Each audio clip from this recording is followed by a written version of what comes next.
I would say, if you haven't made anything before, make something that you can raise the money for, and then use that as a calling card to maybe raise more money on the next one.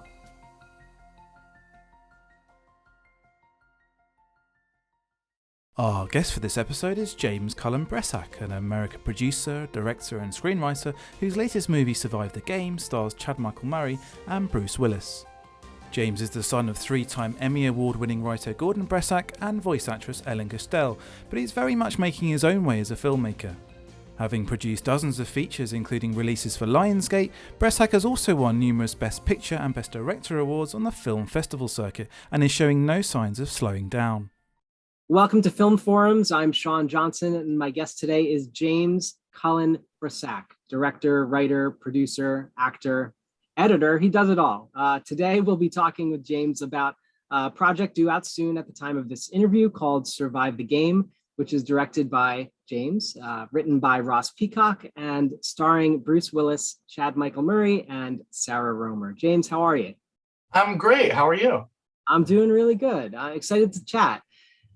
Now, a lot of the people who follow film forums are aspiring actors, filmmakers, directors, looking to learn a little bit more about, this industry and how they can pave their careers. So, I have a few questions about the filmmaking process today, a few questions about Survive the Game. And I guess the first thing I'd like to start with is a bit of what shaped you. I know you grew up in a creative household, your dad, the writer, right? Your mom, voice actress. And, I was doing a little research. It looks like around 3 or 4, they were collaborating on Captain Simian and Space Monkeys. And I guess I was curious, you as a filmmaker, how were you shaped by that experience? And, what are some of the core values that they might have instilled in you to bring into the work that you're making today? I grew up, around it. So, I was in a recording studio, instead of them getting a sitter, like at a very young age. So, I definitely spent a lot of time around film. And my dad used to watch movies with me all the time. And as a kid, he would pause the movie and ask me questions about why certain things were happening and stuff. I thought it was because he was just trying to I was very young, but I thought it was because he was just trying to see if I was paying attention. But the older I got, I realized he was teaching me stuff about why certain camera angles or like actor motivation and stuff like that. So, I definitely was blessed with having, a very brilliant mentor in film that has, very much shaped my career in the sense of my creativity and my ability to tap into my creative side. So I'm very blessed with that. My father was a genius. He passed away 2 years ago, but he was responsible for many of I would say the cartoons that most people grew up as a child. Pinky and the Brain, Animaniacs, Tiny Toons, The Smurfs, Scooby-Doo, Darkwing Duck. He did a lot of them. I was blessed to be around that. And when I was younger, I was the kid that they'd give me a book report. I would do a short film about why I didn't want to do the book report. I remember at one point I was almost going to fail out of chemistry class, and the principal brought my parents in, and I was 13, 14. And it was the first time I had seen my parents in the same room since they got divorced. And I was like, uh-oh, this must be really important. So the principal's there, they say to my parents, hey, he's going to fail out of chemistry. And I start laughing. They're like, why are you laughing? And I was like, because I'm not going to need chemistry when I'm making movies. I don't have time for this. This is nonsense. And my dad found it funny. My mom didn't find it very funny, but it's not like I would recommend people do that. But I had a very singular one-track mind focus. So yeah, I was very blessed in that sense. And I think, it's, for me, it stands out. You have this growing body of work. You've worked on quite a few projects at this point, so, I know. So I host meetups for actors and filmmakers, and I hear a lot of what they struggle with. And, so many writers or writer curious people, they struggle to get anything written or finished. And you have 43 writer credits on IMDb to your name right now. And you've written scripts in just a few weeks' time. What's your mindset about writing? And what would you say to people who just aren't showing up for themselves? My mindset's kind of changed a lot over the years, uh, especially since my dad died. I haven't actually really been able to write since he passed away, so I don't know if I could give the best advice in this situation. But before that happened, I was just very much heard. My dad always told me that, I'm still in my 20s, and he always told me that everything that I was doing right now was going to be known as my early work. So I'd be able to pretty much experiment and try things. So I wasn't really afraid of failing.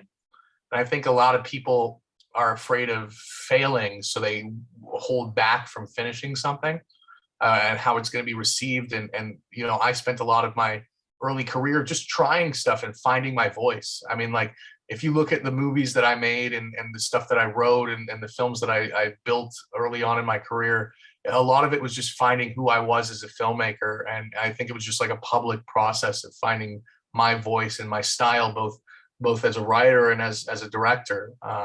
So I think, a lot of that was just, my film school, just publicly, basically. It was me figuring out how to do certain things and trying new things, stylistically and just finding that voice. And so I think, I think if people kind of put words on a page and push to do stuff and aren't as afraid of failure, I just try to fail better each time. I fail a little better each time. And so fail upwards.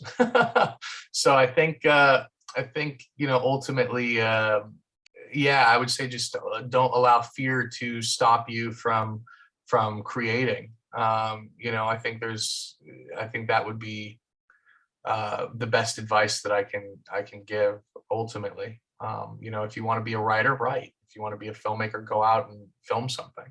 I made a movie when I was 19 on a $500 budget, shot on an iPhone. It was a feature film, and it went to festivals.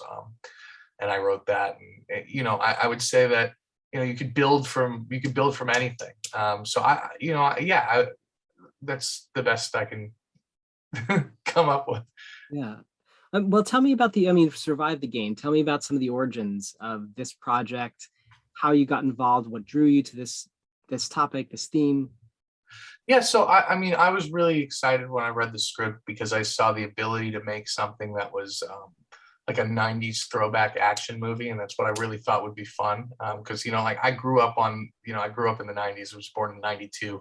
And so I grew up watching late 80s action and horror and 90s action. So those Joel Silver action movies, Exit Wounds, and the early 2000s stuff, and also movies like Cobra and movies like Demolition Man, Lethal Weapon. They were these fun action movies that were really silly because they had some good comedy, but they had great fights and just great action in them. They didn't take themselves too seriously, but they were still intense and fun. That's what I really liked about the script, because I saw the ability to do that. And I was like, oh, that's going to be fun. I got to do this throwback action movie. That's going to be awesome. Because, I feel like a lot of times, because, I think it happened around when James Bond did Casino Royale and The Dark Knight came out and all that stuff. There was this thing to make all action just be this dark thing, and everything's just dark and brooding. And I was like, what, let's just do we've had a pretty dark 2 years, let's do something fun. And so, that's kind of where the genesis of what attracted me to this project. I've heard you in this interview and other interviews describe it as fun, silly, and I guess, for the characters, the human part of the story, why do you think audiences are going to enjoy rooting for the characters? I think, Chad's character is easy to connect with. He's been through a lot. And I think Chad's a very talented actor, but I think also, for me, it's almost think about you drop into a video game or a virtual reality world, and you're like, oh shit, there's an action movie all around me. I think people can connect with that because Chad is almost like the audience, going okay, wait, what's going on in here? He's in the middle of this, he's discovering it as it goes, things are being thrown at him, almost like the Last Action Hero type of stuff. He's sucked into this movie.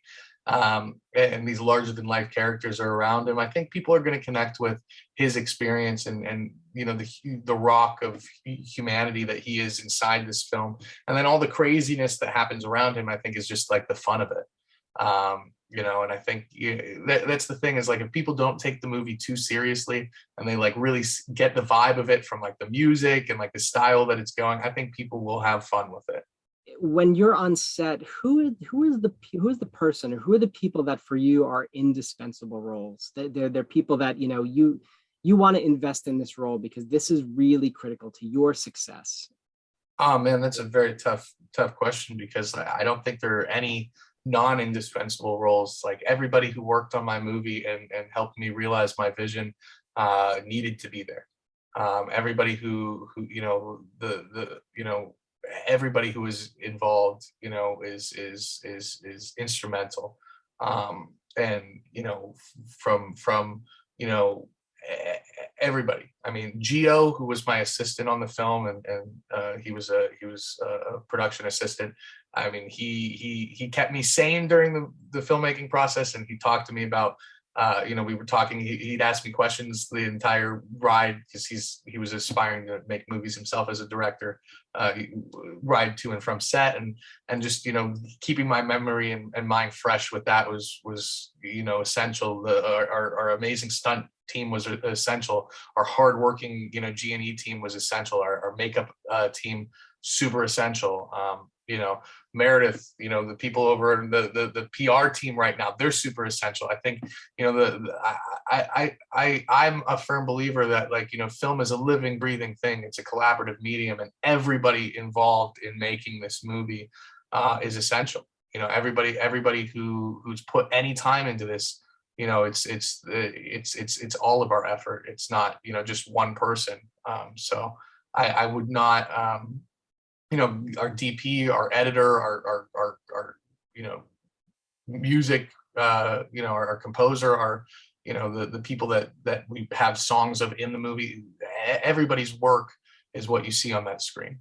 You talked about your dad, and I mentioned this in a recent interview that I did, but that's I love sitting through the credits with my boys, just for the same reason that you're talking about, just how many people have put their blood, sweat, tears, passion into a project.